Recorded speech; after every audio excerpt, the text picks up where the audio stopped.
Before banks, before Bitcoin, before gold, before Wall Street, there was debt. Greece went through a debt crisis when I was in my 20s, long before I moved to America. I watched what it did to people. Friends' families losing businesses they built for generations, losing their homes. Everything gone. Not because they were reckless, but because the system collapsed around them. So when I found out that this exact same spiral, borrow, compound, collapse, was already happening in Mesopotamia 4,000 years ago, that blew my mind.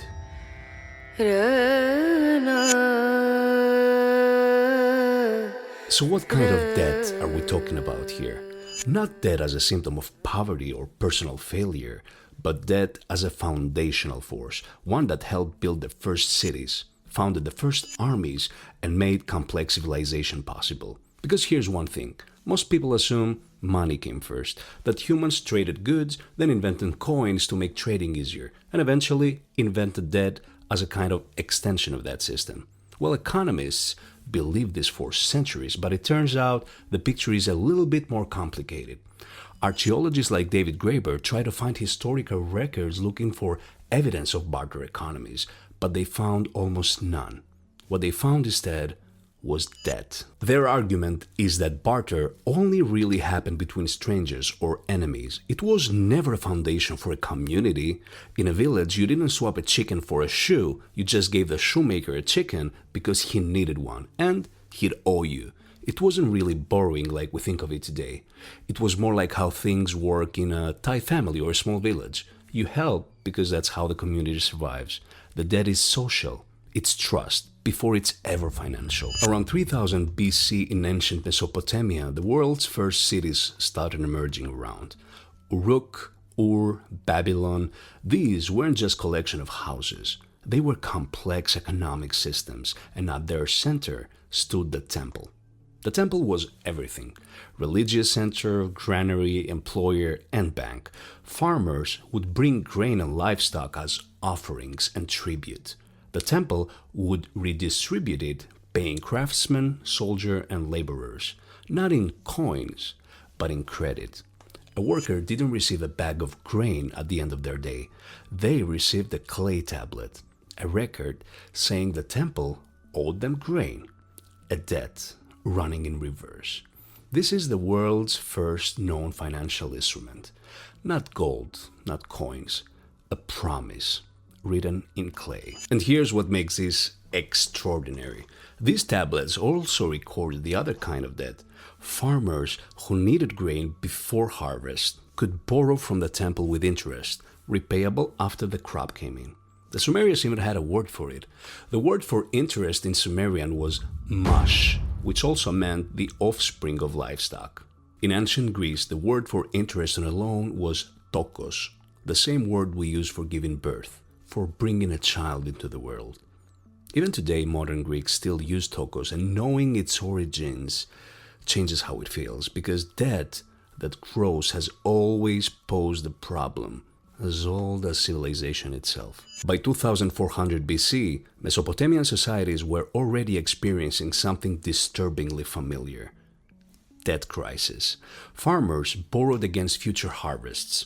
Bad seasons meant they couldn't repay. Interest compounded, families lost their land. Free citizens sold themselves or their children into debt slavery to survive. The rulers of Mesopotamia had a solution, and it was radical. Periodically, sometimes when a new king took the throne, sometimes after a crisis, they would declare what was called an amagi. Amagi literally translates to return to mother. It referred to the enslaved person returning to their family after the debt was wiped. It's the oldest known word for freedom in any human language, and it meant one thing: all debts are cancelled. Grain debts, silver debts, land seized for debt, wiped clean. Debt slaves freed, land returned, the slate reset. Historians now call these debt jubilees. They happened repeatedly across the ancient Near East for over 1,000 years. Rulers understood something that modern economists still debate. When debt spirals too far, it doesn't just hurt the poor, it destabilizes the entire economy.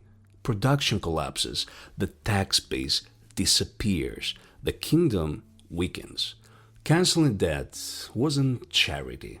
It was statecraft. Over time, especially as political power shifted towards creditors, these jubilees became less frequent.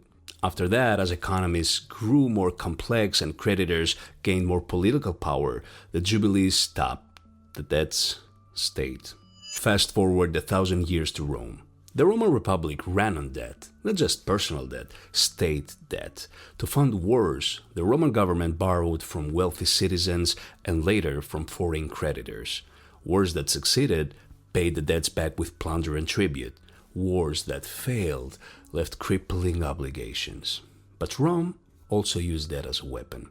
Rome didn't always need armies to control a region. Sometimes trade was enough. Once your economy runs on Roman roads, Roman grain, Roman currency, you are already theirs. The region was almost a formality. And when Rome fell, one of the key mechanisms of the collapse was financial. The empire had debased its currency for centuries, inflating away debt while destroying the savings of the middle class. The tax base eroded. The military became unaffordable. The infrastructure crumbled. The lesson Rome's fall teaches isn't that debt is evil. It's that debt without discipline at any scale, personal or imperial, follows the same arc. It builds fast, compounds quietly, and it collapses loudly. For centuries after Rome's fall, debt in Europe existed in a strange legal and moral fog. The Catholic Church officially banned usury, the charging of interest on loans. Lending money for profit was considered sinful. And yet, the medieval economy ran on credit. The solution was a masterpiece of creative accounting. Italian merchants, particularly in Florence, Venice, and Genoa, developed instruments that functioned exactly like interest-bearing loans, but were structured to avoid the church's definition of usury. Bills of exchange, partnerships, hidden fees buried in currency conversion. The Medici family, who we'll cover in depth in a future episode, built an empire on this system. By the 1400s, the Medici Bank had branches across Europe, held the papal accounts, and had effectively invented the concept of a holding company. But the innovation that truly changed everything was smaller and more elegant. The bill of exchange. A Florentine merchant in London could deposit money with a local agent, receive a written note, travel to Paris, and cash that note there without carrying a single coin across dangerous roads. No gold, no robbery risk, just paper and trust. This was the first step toward the world we live in right now, a world where money is not metal but promise, not substance but belief. The entire modern financial system, bonds, mortgages, derivatives, digital banking, is built on that same foundation. A clay tablet in Mesopotamia, a bill of exchange in Florence, a number in a screen today. Different materials, same idea. Someone owes someone else, and civilization moves forward. Here's what most people never consider. Every road that the Romans built, debt financed it. Every cathedral that defines the European skyline, debt financed it. The ships that cross the Atlantic, the factories of the Industrial Revolution, the technology you're using to watch this video right now, all of it at some point in the chain was made possible by someone borrowing against a future that hadn't arrived yet. Debt is not a modern disease, it is an ancient technology. Like any technology, fire, nuclear energy, it can warm your home or burn it down. The difference has never been the tool, it's always been the wisdom of the hands holding it. 5,000 years of history says one thing clearly. The people who understood debt, who used it deliberately, who respected its nature, built empires, founded revolutions, and shaped the world.